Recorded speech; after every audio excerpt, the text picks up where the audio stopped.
Greetings and welcome to Interfaith Today. I am Dee, an ordained interfaith minister. On Interfaith Today, we discuss what various religions share in their tales, traditions, or text about different stuff that we think or feel or experience. Many of us believe in the religion or lack of a religion that we grew up with, that our parents shared with us. And on Interfaith Today, we look at different stories about different paths to the same goal.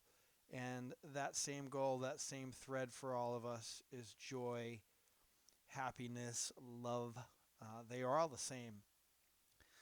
This week's title is Leave the D Off Your Anger. That's not me. That's not leaving me out of your anger, but feel free to do that any day. Not D, D-E-E, but the letter D.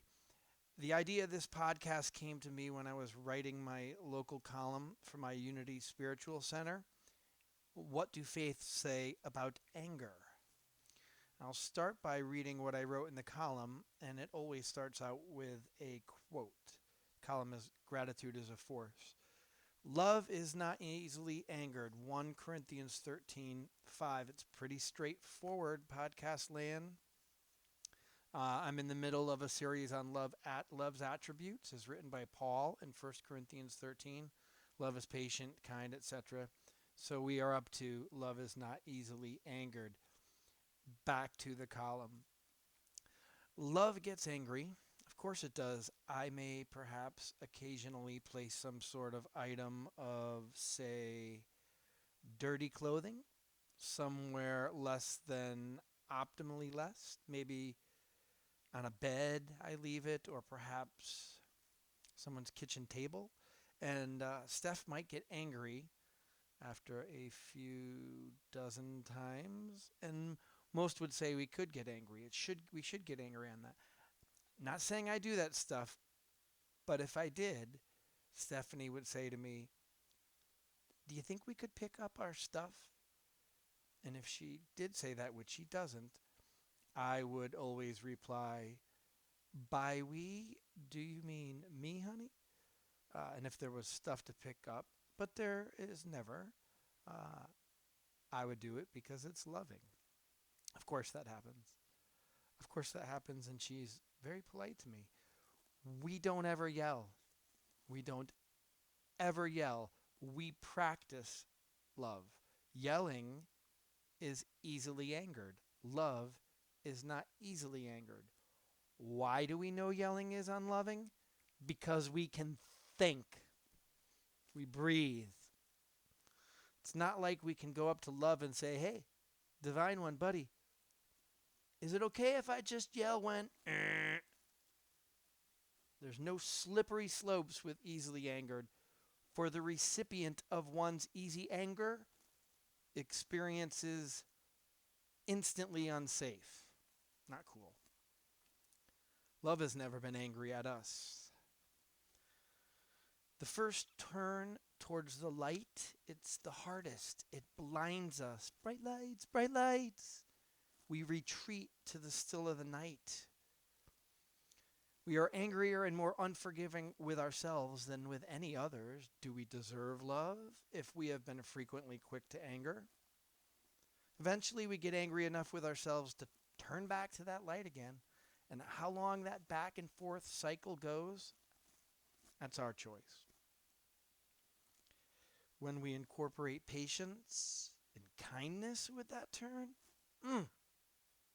gets addictive. That light, that love, it's addictive. We patiently forgive ourselves and others. Then we patiently start to think of all our choices.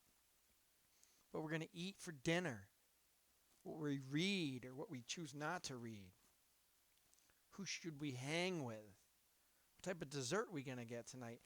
We'll eventually, with patience, choose to say exactly what our soul desires our bodies to share.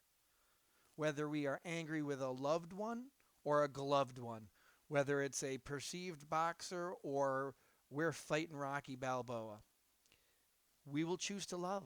It'll always happen. We can affect the timing of when that happens.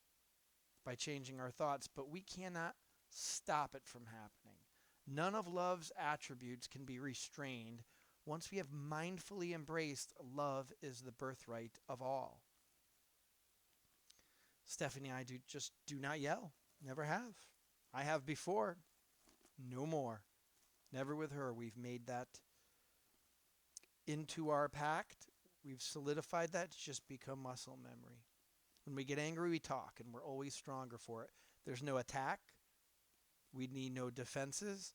That's a course in miracle-ish, that the only attacks are the ones we perceive. With gratitude, which embraces empathy, we can learn why another is hurting. While we still may conflict, it may not have to be a battle. When we can enter into conflict without anger, we just see it in its simplicity. It's a two-piece puzzle. In love, oftentimes it's the offender who feels worse once that puzzle piece is together again. Because love says, hey, stop apologizing. I get it. I know. It's okay. Can it get any better? Yeah, rhetorical question. Of course it can. And it does. Because right after love is not easily angered, Paul brilliantly adds, it keeps no records of wrongs. Forgive and forget. It's so beautiful when blame and shame just get sucked out of a relationship, as if eternally removed by some friendly black hole. So bring it on next week, Paul. I am grateful for your love. So that was my column. That's going out tomorrow. Anger. Anger is a sign of weakness. It is a sign of weakness. The only people out there in podcast land who would argue otherwise are the ones who get angry. Oh, if he does this, or if she does this, my boss does this. It is never the calm people saying, oh yeah, yell at me all day long, Daddy.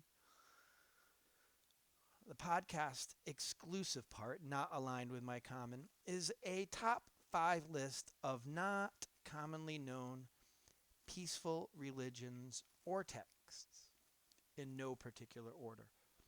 Islam is just a peaceful religion. Prophet Muhammad once asked to his companions, do you know who the strong person is? His companions guessed and replied, the one who can defeat someone in a wrestling contest? And the Prophet Muhammad said, no, but the strong person is who has control of his anger. Real strength is calm. Anger is weak. If any of you becomes angry, let him keep silent. If any of you become angry and he is standing, let him sit down so his anger will go away. That's Islam. If it doesn't go away, let him lie down. That's Islam. Take deep breaths. That's Islam. Why controlling your anger? Why is it important? Because if you choose anger, if you make that bad mistake by choosing anger, the likelihood of a whole crap load of other bad stuff is coming next. It's that dang D. Not me, the D, the letter, added to anger that makes danger. Zoroastrianism, one of the oldest religions in the world today, got about 2.5 million people. Like the Jews, they've faced immense persecution. Ahura Mazda's their god, preaches good words, good thoughts, good deeds, and always doing the right thing no matter what it is. The purpose in life is to bring happiness into the world. One of the core teachings is being good for the sake of goodness without the hope of any reward. Jainism, I think we talked about that a week or two ago. Very special mention. Its central tenet is ahimsa. Ahimsa. It's non-violence. Peace, bro. Nothing else with Jainism. Monks and nuns put pieces of cloths across their mouths so their breaths, their sound waves, do not harm the microbacteria in the air. Long before COVID, There was monks and nuns that practiced Jainism, extra step to keeping people actually harm-free. So if your buddy is getting more and more into Jainism, you do not need to be concerned about their happiness anymore. Yin and Yang, that's from Taoism. It's a natural order we must not disturb. And in order not to mess with that order, Taoism advocates a few things: peace, harmony, getting the picture here, mutual coexistence. It's natural order, a divine balance between all the elements, zinc and hydrogen, dancing cheek to cheek. Sikhism, Buddhism, pick more. They're all the same. Hinduism, Christianity, anger's not cool, peace is cool. So rather than go to a fifth one, I'm going to pick writer. I was young when I got turned on to this writer. And the words to me were about love, peace, not getting angry, thinking about what other people should do or their opinions. So there's 5 quotes from this author. Maybe you would know this author.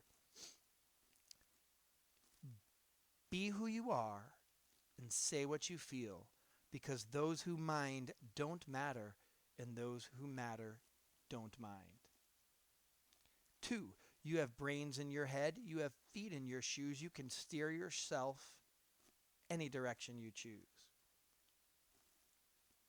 You have brains in your head, you have feet in your shoes, you can steer yourself any direction you choose.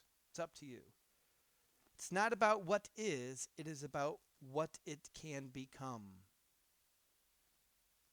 I forgive myself. I can grow. Today I shall behave as if this is the day I will be remembered. It's going to happen one day. We can control it, but we can't pick it. Certainly death would be picking it for us. Are we going to choose how we behave? Heck yeah, we're going to do it. A lot sooner before death. That's heaven on earth. Lastly, last quote: a life with love will have some thorns, but a life without love will have no roses. I am quite sure Dr. Seuss was paraphrasing Paul.